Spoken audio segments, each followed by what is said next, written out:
Morning friends, কেমন আছো তোমরা সবাই? আশা করি সবাই ভালো আছো, আমিও ভালো আছি। এখন প্রায় সকাল 8:30 বাজে যায়। তো আমি রান্নাবান্না করে রেডি হয়ে রেখেছি। তো আমি তো কোনোদিন লাঞ্চের থালি তোমাদের সাথে শেয়ার করিনি। তো আমি এত সকালে কী কী রান্না করলাম তোমাদেরকে একবার আমি দেখাচ্ছি। প্রথমে আমি আমার জন্য একটু ভাত নিয়ে নেবো, যেহেতু আমি ভাতটা একদমই কম খাই।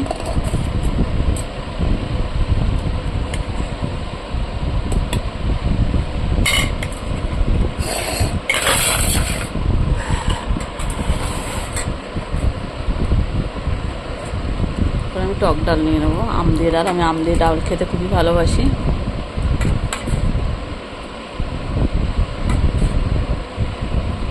যেহেতু আমরা সবাই একসাথে খাই, যার জন্য আমাকে একটু বেশি বেশি খাবারই নিতে হয়। আর নেব হচ্ছে বেগুন ভাজা,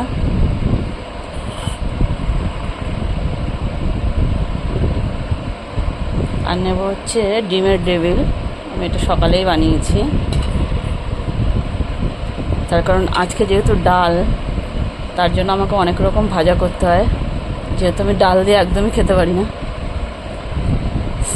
আর নেব হচ্ছে লাস্ট পাতে একটু পাকা আম। এই হচ্ছে আমার দুপুরে আজকে লাঞ্চের থালি। তো তোমাদের কার কার ভালো লাগবে একটু কমেন্ট করে জানাবে। টাটা।